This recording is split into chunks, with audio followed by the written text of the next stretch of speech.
Assalamualaikum warahmatullahi wabarakatuh. Sahabat sekalian, sangat mengejutkan populasi muslim di Austria. Seorang dosen di kota Vienna, ibu kota Austria, mengungkapkan hal yang mengejutkan. Ternyata populasi muslim di Vienna, Austria sangat meningkat tajam.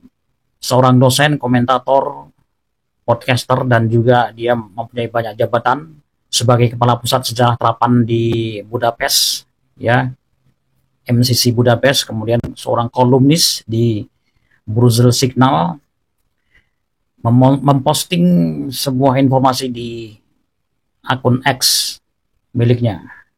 41% anak-anak di sekolah dasar dan menengah di Vienna beragama Islam.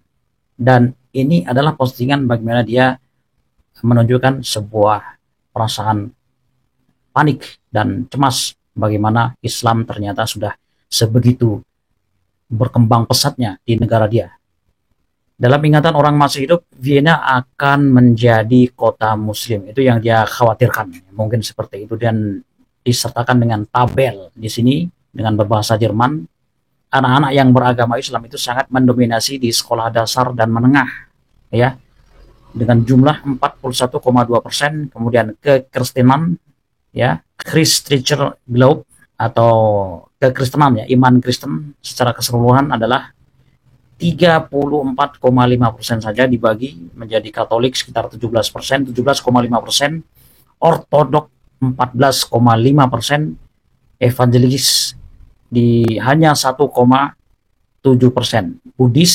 Buddha 0,2%, Yahudi 0,1%, dan sisanya ini 23% yang tidak beragama, ya, atau yang tidak mengaku beriman atau tidak beragama, atau bisa dikatakan termasuk juga ateis di sini, ya.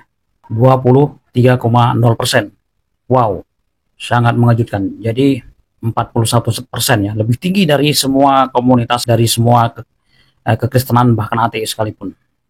Postingan ini pun kemudian di-repost oleh seorang tokoh peduli zakat di Amerika, warga negara Amerika, Joe Bradford, yang menjadi aktivis simplezagatguide.com yang berdomisili di Houston, Texas, Amerika, dengan caption adalah, "If you don't marry, don't have children, and don't go to religious service, then don't blame the people that do." Jika kamu tidak menikah, tidak punya anak, dan tidak ikut kebaktian agama, istilahnya, jangan salahkan orang-orang melakukan seperti itu. Jangan salahkan jika hal itu terjadi. Ya, menohok sekali. Inilah yang terjadi di Austria, ya, tepatnya di kota Vienna, di mana ternyata jumlah anak-anak, ya, dari sekolah dasar dan menengah yang beragama Islam itu sangat tinggi, mencapai 41% berbanding hanya 34, sekian persen yang beragama Kristen. Itu pun dibagi ke beberapa denominasi, ya, dari Katolik, Ortodok, Evangelis, dan lain sebagainya. Nah, kira-kira apa pendapat Anda? Silahkan tulis di kolom komentar. Di akhir video ini kita akan sertakan pengakuan seseorang yang baru saja memeluk agama Islam beberapa waktu, 3 tahun, dan dia semangat belajar di usianya yang sudah 60 tahunan. Berjumpa lagi di video berikutnya. Wassalamualaikum warahmatullahi wabarakatuh. Assalamualaikum. I've been a revert to Islam for around about 3 years now. I've still got a lot to learn. I'm 60 years old, and I doubt within my lifetime I will learn everything I need to learn. But what I have got and what I do possess are brothers and sisters worldwide who help me, guide me, support me, message me with encouragement. And alhamdulillah for that. But the more research I do, and I do a lot of research, I get more and more drawn to the Sahaba way of life, who they actually were. They were followers of our Prophet Muhammad sallallahu alaihi wasallam. They were physically strong men, mentally strong men, spiritually strong men. They had integrity, commitment, and more important, loyalty. to our Prophet. And the question I always ask myself, or I have been asking myself, is this: based on my current lifestyle, could I have been a follower of our Prophet Muhammad, a Sahaba, based on my lifestyle, physically, mentally, and spiritually? I would have to say yes to that, because I've got all those attributes.